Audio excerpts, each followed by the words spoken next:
When you are ready. All right. At your leisure. When it feels right. Once, upon a midnight dreary, while I pondered, weak and weary, over many a quaint and curious volume of forgotten lore, while I nodded, nearly napping, suddenly there came a tapping, as of someone gently rapping at my chamber door. "'Tis some visitor," I muttered, tapping at my chamber door. "Only this, and nothing more." Ah, distinctly I remember it. 'Twas in the bleak December, and each separate dying ember wrought its ghost upon the floor. Eagerly I wished the morrow, vainly I had sought to borrow from my books surcease of sorrow, sorrow for the lost Lenore, for the rare and radiant maiden whom the angels name Lenore, nameless here forevermore.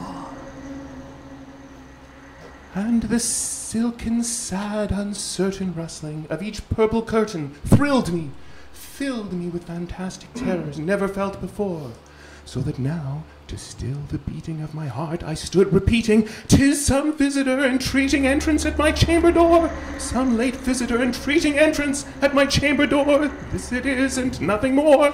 Presently my soul grew stronger, hesitating then no longer. "Sir," said I, "or madam, truly your forgiveness I implore. But the fact is I was napping, and so gently you came rapping, so faintly you came tapping at my chamber door, that I scarce was sure I heard you. Here I opened wide the door.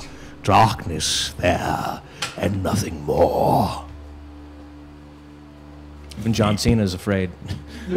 Deep into that darkness peering, long I stood there wondering, fearing, doubting, dreaming dreams no mortal ever dreamed or dared to dream before. But the silence was unbroken, and the stillness gave no token, and the only word there spoken was the whispered word, "Lenore." This I whispered, and an echo murmured back the word, "Lenore." Merely this, and nothing more.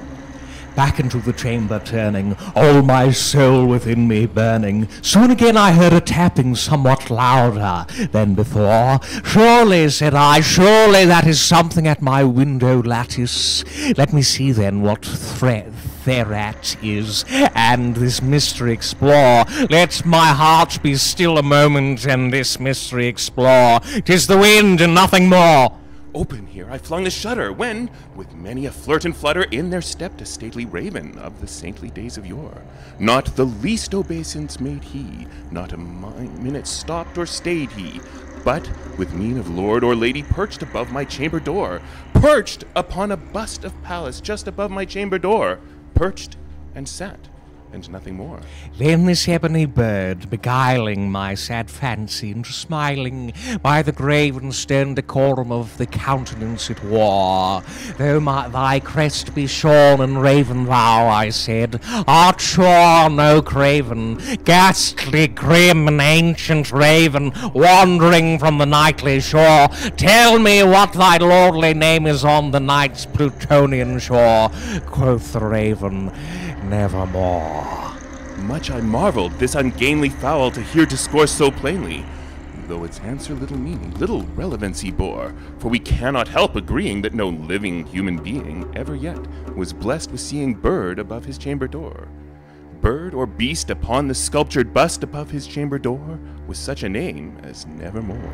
But the raven, sitting lonely on the placid bust, spoke only that one word, as if his soul in that one word he did outpour. Nothing farther than he uttered, not a feather than he fluttered, till I scarcely more than muttered, "Other friends have flown before, on the morrow he will leave me, as my hopes have flown before." And the bird said, "Nevermore." Startled at the stillness broken by reply so aptly spoken, "Doubtless," said I, "what it utters is its only stock in store, caught from some unhappy master, whom unmerciful disaster followed fast and followed faster, till his songs one burden bore, till the dirges of his hope that melancholy burden bore of nevermore." But the raven still beguiling all my fancy into smiling, straight I wheeled a cushioned seat in front of bird and bust and door. Then upon the velvet sinking I betook myself to linking fancy unto fancy, thinking what this ominous bird of yore, what this grim, ungainly, ghastly, gaunt, and ominous bird of yore meant in croaking nevermore.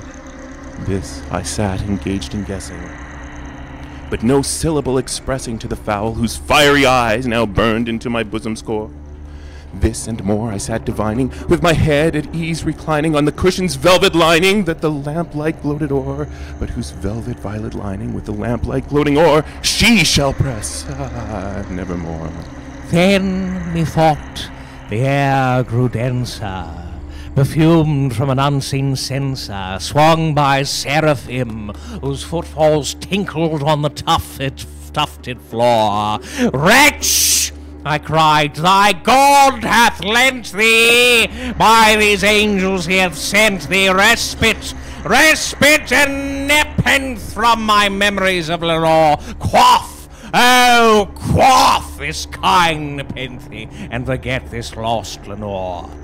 Quoth the raven, nevermore. Prophet, said I.